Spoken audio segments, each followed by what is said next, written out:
Hi, I'm Teja Gerken with Peghead Nation, and I'm here with Taylor's new Builder's Edition 814 CE.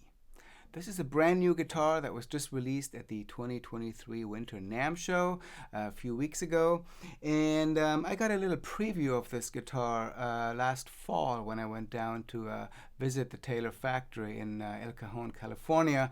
And Andy Powers was sort of giving me a little overview of this new guitar that he had a prototype of. And we shot some video that day. And if you haven't seen that, go back and check that out. We'll link to it down below, because it does give a little bit of a detailed overview of what this guitar is. But I'm also here to kind of give you my own impression on the instrument and go over some of the details again, because it includes some very cool new specs and some sort of forward-thinking ideas that Andy is introducing with this guitar. So, of course, the 814 is sort of Taylor's flagship guitar. It's been their most popular instrument.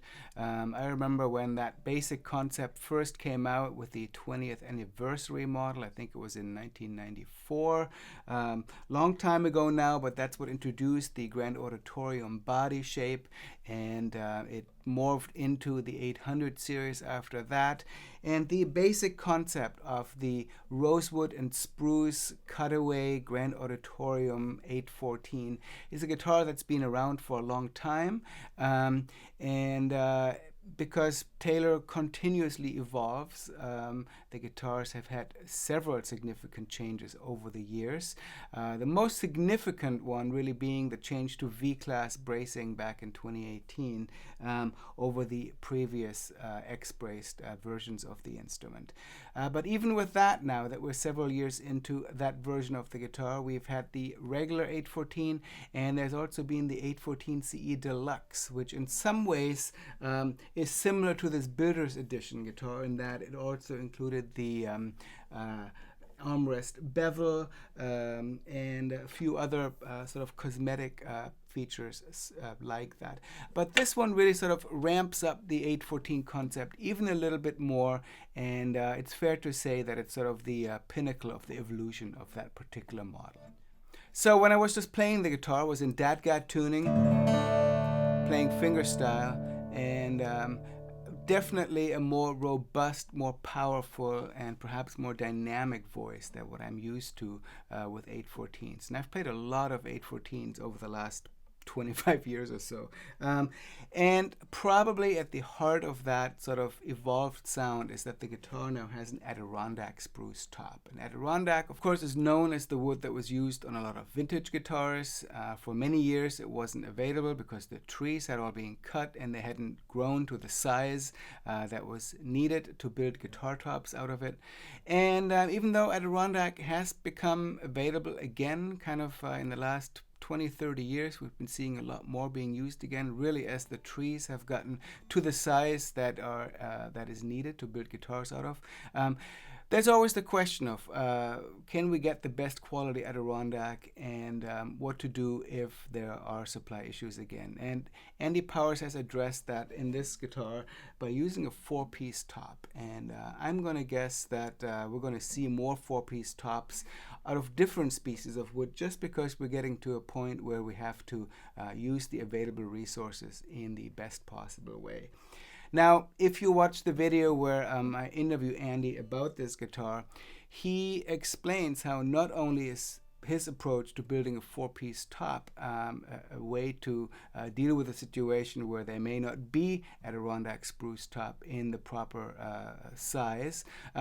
He really feels he can also build a better top, and the way he explains is that by using a 4-piece top, you can really sort of engineer the top to have all the qualities that you want from it throughout its width. I think he makes a very good point for that.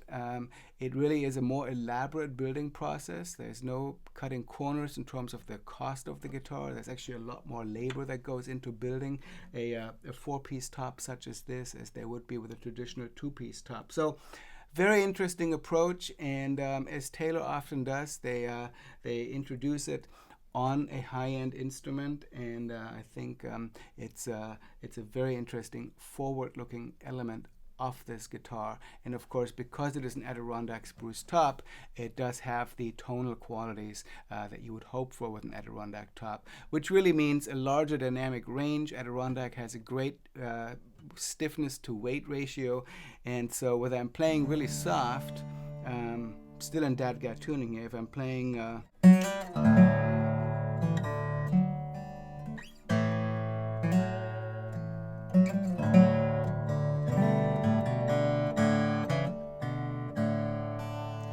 very great definition and detail and complexity if I'm playing it with a very soft touch. But as you would hope for with an Adirondack top, if I'm digging in with a pick and do some strumming, for example,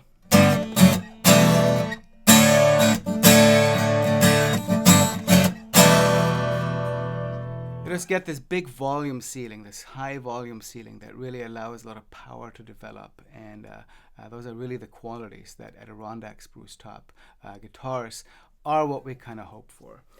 In this case, because it is an 800 series guitar, the instrument is paired with Indian rosewood back and sides. Beautiful Indian rosewood, and Taylor gave it sort of an edge burst finish on this. It's an all gloss finish on this guitar, which differentiates it from the other Builder's Edition guitars, most of which has had the kind of more satin looking finish on them. I think it looks really good on this wood combination. Other differences between this and the earlier 814s are it has the sort of comfort edges, slightly rounded edges on the body. It has the beveled cutaway, which is just a beautiful piece of woodworking again, really sort of extending the idea of the bevel into here and kind of making the cutaway just a little bit deeper on the top end, and just beautiful craftsmanship there.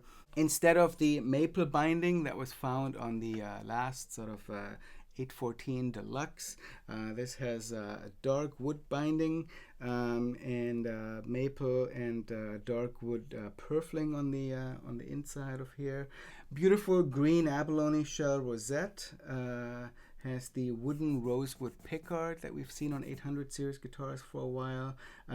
It has the modified Brit shape that has been a trademark of all the Builder's Edition guitars, and I really like this shape. It's a slightly more rounded take on the traditional Taylor bridge design, and they're only using it on the Builder's Edition guitars.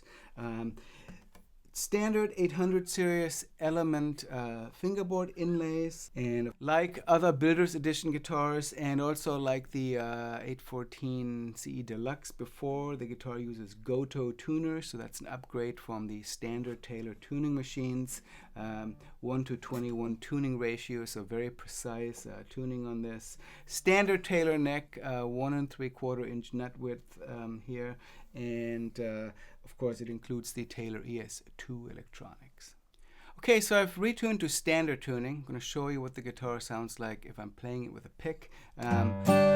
These Grand Auditorium guitars really are super versatile instruments. I see people using them from any style, from fingerstyle to song accompaniment to heavy flat picking. So let me give you a little bit of a sense what it's like in standard tuning like that.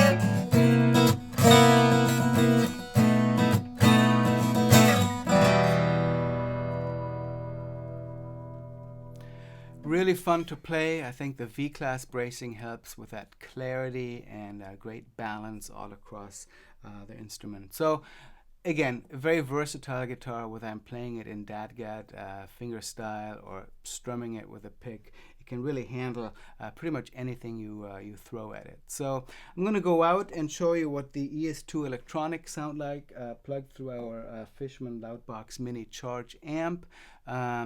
Definitely a very cool guitar. I recommend you check it out at a Taylor dealer.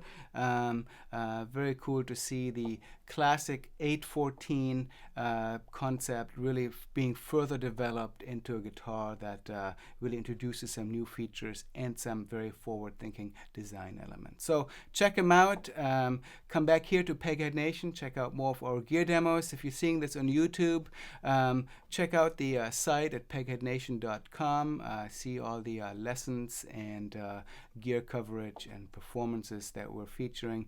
My name is Teja Gerken. We'll see you very soon.